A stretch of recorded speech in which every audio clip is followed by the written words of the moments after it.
Hi, I'm Becki, welcome back to Minerva, and today I'm here with another sew along video for you. So today I'm going to be making this pattern just here, which is the Butterick 6554 pattern, and I'm going to make version B, and I'll pop a picture of that just here. So it's a really nice floaty wrap dress. I'm thinking it's going to be great for occasions in the summer. I'm going to make up a nice floral version, and I'll take you through all the steps to make your own version of this dress. So without further ado, let's get started. Let me just quickly mention what I'm wearing today as well. So I'm wearing this lovely floral skirt that I made using the New Look 6843 pattern, and this is a lovely cotton poplin from Rose and Hubble in this lovely blue with the white flowers all over it. All the supplies to make this are on our website, and I'll pop a full-length picture of the skirt as well so you can see it. I'm just wearing it with an old ready-to-made top, and really happy with how this make turned out. So if you did want to have a go at this one, you can find the links to all of that as well. So for this project, you're going to need your paper pattern cut out or traced to your preferred size. For reference, the sizes available are a 6 to 22. The 6 is a 30.5-inch bust, a 23-inch waist, and a 32.5-inch hip. And the 22 is a 44-inch bust, a 37-inch waist, and a 46-inch hip. So you'll need to cut or trace that pattern out to your preferred size.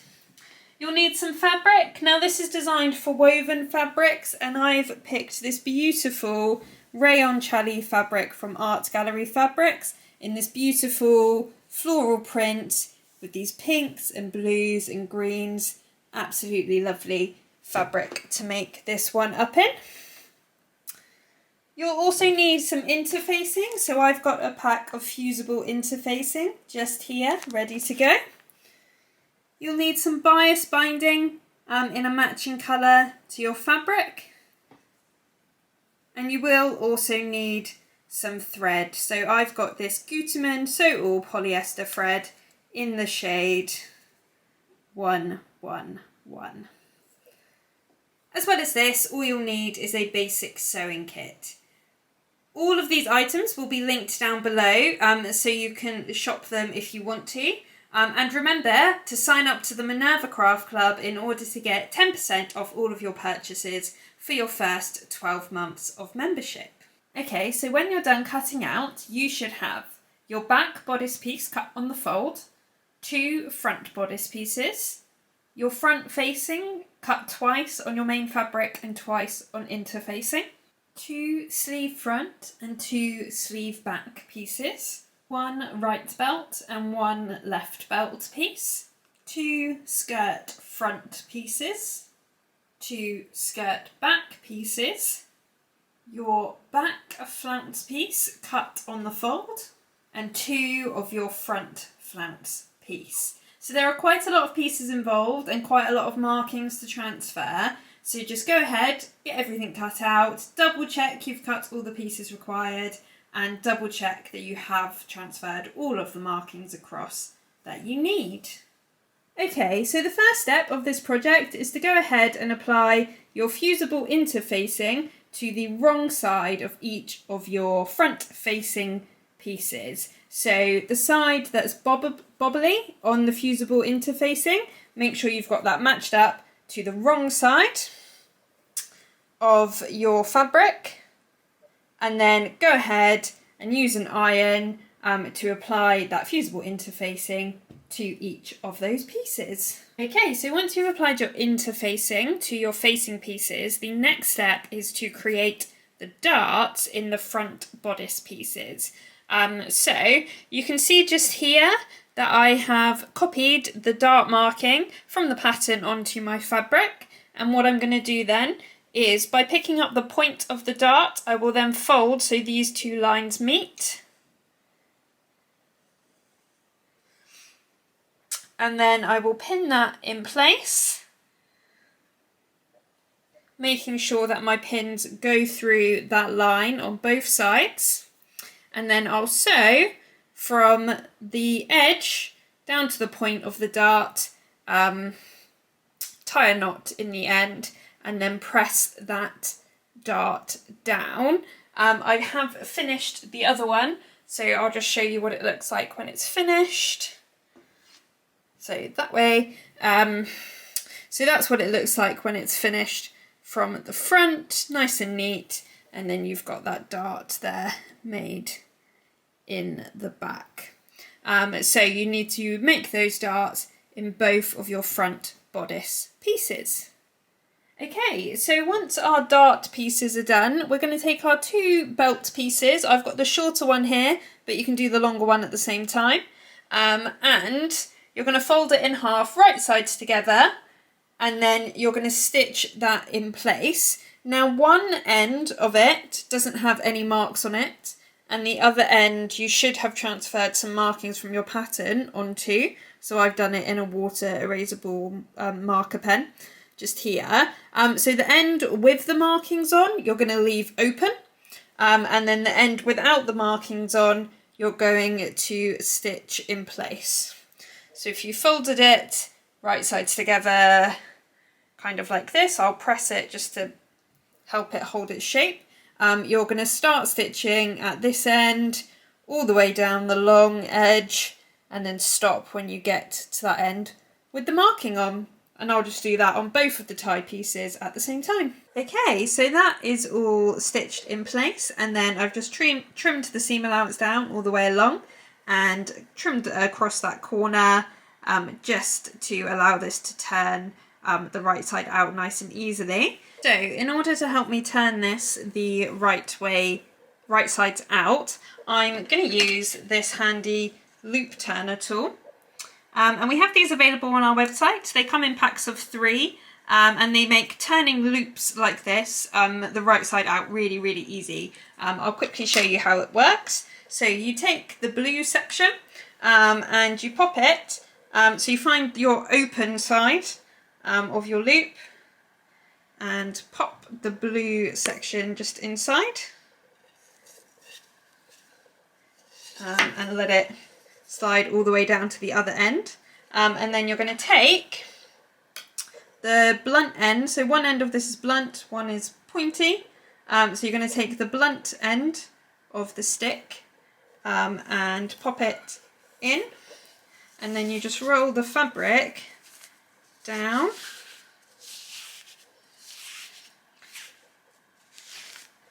and eventually, when it keeps feeding through, it turns itself right side out, just like so. So they make that job really, really easy. And then what you can do as well, if you remove the stick part, you just let that come out, is you can then use this pointy end to poke out the corners to give yourself really nice sharp corners at the top. So you can just feed the pointy bit through and then just very carefully use it to poke the corners out at the top section. And it'll give you really nice, neat, crisp corners as well. So I would highly recommend these loop turners. As I said, they are available on our website. And they come in a pack of 3 different sizes, so you get loads of use out of them. They're a really, really handy tool. So that's our straps done. So that's my longer one. And then I've got my shorter one just here. So now I'll just press these nice and flat, and then they'll be ready to go. Okay, so I've gone ahead and pressed them all flat, and then the instructions say to just baste that open end closed. So I've done that on both the straps as well. So next we're going to baste them in place on the front bodice pieces. So the shorter strap goes on the right bodice piece. So as you look at it, it'll be on the left, but when you wear it, it'll be the right. So the short strap goes on the right side, and the longer strap matches up to the left side of the bodice. So what it says to do is you should have some markings on the front of your bodice. so somewhere towards the bottom here. And what you're going to do is line up this raw edge with the raw edge of the front bodice piece, kind of like that. So the raw edges line up together, and then do that on both sides. So you've got the raw edge of the strap at the tie lined up with the raw edge of the bodice on both sides. Pin them in place and then baste them in place with a really long stitch on your sewing machine, and that is the next step. Okay, so once those straps are basted in place, the next step is to take your back bodice piece, this bit here, and with right sides together, you're going to match up the front bodice pieces, which are these bits just here, at the side seams, and use the notches and pin those in place, as I've done just here. So once you've got it all matched up and pinned, and it looks roughly like this, you're going to stitch those side seams in place. So on the left side, which is now this side just here, you're going to stitch all the way down from top to bottom, all in one go. On the right side, you're going to stitch down to where the first mark is. So you should have two marks that you transferred from your pattern. And you're going to stitch to where the first mark is, and then stop, and then stitch from the second mark down to the bottom, leaving the section in between the two marks open. And that's to help you wear the belt properly later. So that's what you're going to do. So pin it in place, stitch all the way down the left side, and then the right side down to the first mark, stop, and then from the second mark all the way to the bottom. Once you've done that, press those seams and finish them in your preferred method. I'll be using an overcasting stitch and overcasting foot on my sewing machine, but you could use a zigzag stitch or an overlocker if you have one, whatever your preferred method is. Okay, so once you've got those seams sewn and pressed open and finished, the next step is essentially to create a hem around this opening that you left. So how we're going to do that is we're essentially just going to top stitch a rectangle around this opening. So starting at one of the bottom ends, and then stitch up, pivot at the top to stitch across, and then back down and back across the bottom.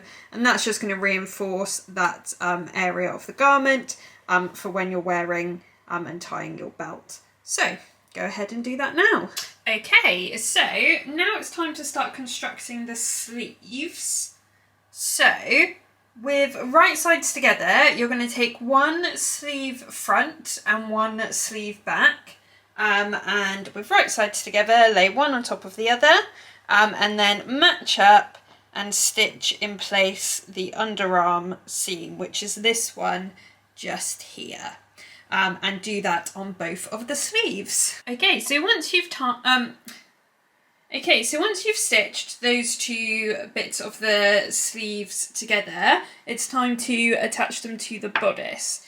So with right sides together, you find the armhole section of your bodice, and then you're going to match up the sleeve to it. So the sleeve piece looks something like this, and one side of it is higher than the other. So the higher side gets matched up with the back of the bodice, and the shorter side matches up with the front. And there will be a bit that extends past the bodice on the front, and that is what we're going to use to kind of sew the sleeve together in a minute. So don't worry about this bit that extends past the bodice, that is meant to be there. So you're going to match it up like this and pin that in place. Once you've done that, the instructions then recommend basting it in place, and this is the sleeve on the other side, which I've already attached. Now, if you're feeling confident to just do it with pins, then go ahead. If not, do a long basting stitch all along that seam, And then the instructions ask you, I assume to make this a nice strong seam where you're attaching the sleeve, to do your line of stitching at your normal 5/8, just here. So 5/8 of an inch line of stitching on top of where the basting is. And then about 1/4 of an inch away into the seam, do another line of stitching, just there. And then I finished that edge and then pressed that seam toward the sleeve. So that's what it should look like when you've done all of those steps. So your 2 lines of stitching, your finished edge, and then you press that all toward the sleeve over this way. So you're going to go and do that exactly the same on the other side. And then we'll get ready to sew the sleeves together. Okay, so when you've got those sleeves attached, the next step is to fold them over and stitch across the top sleeve hem. So I've done this one, folded it over and pinned it in place, just like that. So I'll show you on the other side, because there's quite a lot of fabric to figure out where it all goes. So it looks roughly like this. So what you're going to do is find the bottom of the sleeve and then just fold it to where the underarm seam is, and lay it so it lines up with that one, and then you suddenly see the shape of the sleeve emerge like that. So you want to get them both pinned and then stitch across both the top seams of the sleeves at 5/8 of an inch seam allowance. Okay, and when you get to this stage, this is roughly what your bodice should be looking like. So really starting to come together. Now I would suggest that at this stage, this would be a really good chance to just go and try it on and check you're happy with the fit before we get to things like applying the facing and things like that. So go and do a quick fit just to double check you're happy. And then once you are, the next step is to hem the sleeve hems. And you can do this in your preferred method. The instructions aren't too specific. They suggest maybe doing a narrow hem, or using binding if you want to. So it's kind of up to you how you do it. I think what I'm going to do is I'll just press it under by 1 centimetre twice, and then top stitch it in place. I think with this fabric, which is quite slippy, that would be the easiest thing to do. So that's what I'm going to do. So fold it under 1 centimetre and press, and then another centimetre and press, and then top stitch that in place. So go and hem your sleeves in your preferred method, and then we'll get on to the neckline and the facing. Okay, so the first thing to do when we are sorting out the facings and the neckline is on your back neckline, you should have 2 markings. So just here and here, and the first thing you're going to do is a line of stay stitching between those 2 markings. So just a straight line of stitches at 1/4 of an inch from the raw edge, just to make sure this doesn't stretch out of shape when we're sewing it. Okay, so once you've done your stay stitching, the next step is to grab your 2 front facing pieces, and the first thing you're going to do with them is finish the upper edge and the outside edge. So finish those on both facing pieces in your preferred method, and then once you finish those edges, you match them up with the front of the bodice on each side. So that one will look like that, and then this one will look like that, and obviously you can use the notches and your markings and seams to match those up, and then pin those in place and stitch them on at 5/8 of an inch seam allowance. Okay, so once those facings are attached, the next step is to attach the bias binding to this top neck edge. So the first step is to take your bias binding tape and just press lightly one of the sides slightly open, just to open that crease up. You don't want to get rid of the crease completely, you just want to open it up to make it a bit easier to work with. So that's the first step, and it should look kind of like this once you have done that. So you're then going to pin it on to the right side of the fabric, because eventually we'll turn it in. So you need to pin it on the right side to begin with. And what you're going to be doing is lining this crease line up with your 5/8 of an inch seam allowance. So this is one of my facing pieces just here, and my seam line is just here that I've stitched. So that's my 5/8 of an inch. So what I'm going to do is line up that crease with that line, and just make sure, use a measuring tape to make sure I keep that consistent all the way along to where the other facing is. I will pin this in place and then I'll show you what it looks like. The other thing to bear in mind is that it does say to give yourself 1 centimetre extension on either side. So what I've done is I've cut this bit of bias tape a bit longer than I need.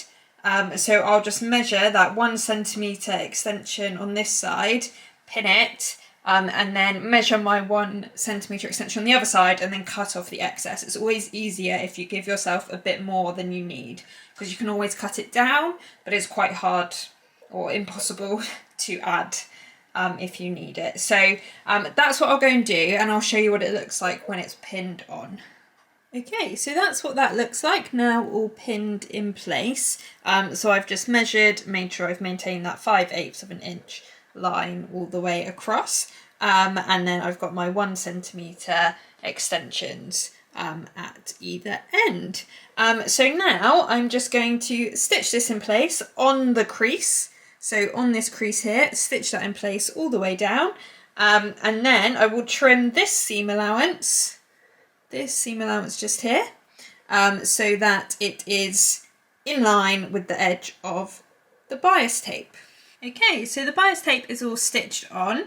So the next step is to flip over the front facings like this, and then flip over the bias tape like this. And then you're going to be understitching them. So with the facing, what that means is you're going to stitch the facing to this seam allowance just here. So I would pin it in place and understitch this facing to this seam allowance, and then with the bias tape, when you flip it over, you're going to be stitching that bias tape to this seam just in here. And what that's going to do is just help it all sit the right way round once we fold it in, and just make it stay nice and securely. So go ahead and do that. So you're flipping these over and then understitching them to the seam allowance, and then the same for the other side of the facing as well. Okay, so when that's all done, what you're going to do is press the facing to the inside, just like I've done here, along that seam line, and that will turn the straps out. If you have any visible basting stitches, then you can remove those. So do that, and then the bias binding you're also going to press to the inside of the garment, and what you're then going to be doing is doing a line of top stitching just to secure this in place on the inside of the garment. So you will be able to see it from the outside, but it shouldn't be too visible, and you're just going to stitch as close to this edge as possible to secure that bias tape in place along the neckline. And then the last step to finish this bodice, the facings and the bias tape off, is you're just going to either by hand or by machine, if you're feeling confident to, stitch the facing to this seam allowance here, and that will just hold it in place, and that won't be visible from the outside if you stitch it just to that seam allowance here. So go ahead and do those two things, and then we'll be able to start on the skirt. Okay, so now the bodice is done, we can move on to the skirt.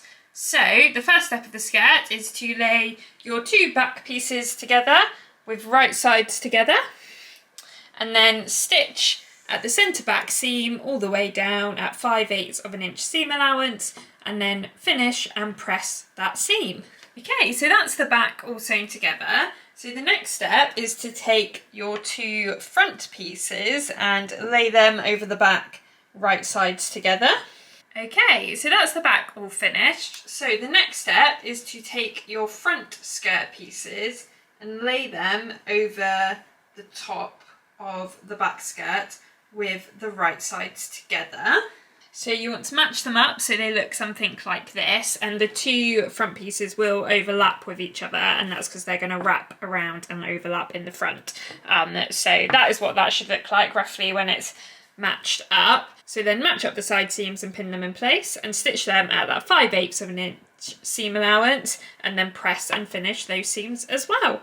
Okay, so once all your skirt pieces are stitched together at the side seams, the next step is to do a line of stay stitching all around the top edge at 1/2 inch seam allowance. Okay, the next step then is to take your back flounce piece and lay it out with the right side up, with then the corresponding front flounce piece for each side. I can't fit both sides on camera, but you would do this the same on the other side. So you take the front flounce piece, and with right sides together, you match up the side seams of the flounce, and then pin and stitch them in place at 5/8 of an inch seam allowance, and then press and finish those edges. So you're going to do that on both sides of the flounce. Okay, so once your flounce is all assembled, the next step is to do a line of stay stitching all along the top edge of the flounce, and then we're going to be creating a kind of rolled hem along the bottom. So to do that, if you have a rolled hem setting on an overlocker or something, then go ahead and use that. If not, what you'll do to make the hem is start by doing a line of stitching that is 1/2 inch away from the raw edge, and then you would turn and press the fabric under at that line of stitching, and that's the first step to creating the hem. Okay, so now we've done this line of stitching just here and then turned the hem over at that line of stitching. We're going to trim this whole seam down quite close to this edge, like a couple of millimeters away, and then we'll turn it again by about another 1/2 inch, and then we will stitch that in place, and that will be our hem. Okay, so there's just a couple steps left. So once your flounce has been hemmed, the next step is with the right sides together to match up the flounce with the bottom of the skirt, and pin that in place all the way around. Again, it's very large, so I can't quite fit it all on camera, but you would just work your way around using the notches and the seams to match it all together, and then pin it in place. And just like we did earlier, you're going to stitch it once at 5/8 of an inch, and then once again at 1/4 of an inch. Okay, so I've gone ahead and finished that whole seam. So the flounce is all attached now and looking very lovely and flouncy. So I also just went ahead at the same time and finished this whole raw edge all the way up to the waistline as well. So I just did that all in one go just to save a bit of time. So the last step for finishing the skirt is just to fold this raw edge under and create a hem. So I would just fold it in line with where the flounce starts, just to give yourself a nice natural line to start that. So go ahead and do that on both sides of the skirt, and then the last step is just to attach the skirt to the bodice. Okay, so the last step of this project then is to take your skirt, which is now completely finished, and again it's going to be hard to fit this all on camera because there's so much material, but you're going to lay your skirt right side up and then take your bodice, which I've got just here, and with right sides together, match the waistline of the bodice to the waistline of the skirt, and then match that at the seams and the edges and the notches, and then pin it in place, and then you're going to sew it the same way again. So 1 row of stitching at 5/8 of an inch, and then another one at 1/4 of an inch on that seam. If your fabric is quite bulky, you might want to trim the seam down. If your fabric is quite lightweight, this one's incredibly lightweight, so it might be alright, but I'll see when it's done. And then you want to press everything down towards the skirt and press the facing inwards, and then it will be finished. So I'll go ahead and attach the bodice and the skirt, and then in the next clip I'll show you what the finished dress looks like. So here is the finished dress. Although it was a lot of work making that big ruffly flounce, I love how floaty and pretty it's turned out, and I'm really pleased with this make. If you have a go at making this yourself, please do share your creation with us on your Minerva profile, as we love to see what you guys make. And I'll catch you in the next one. Bye!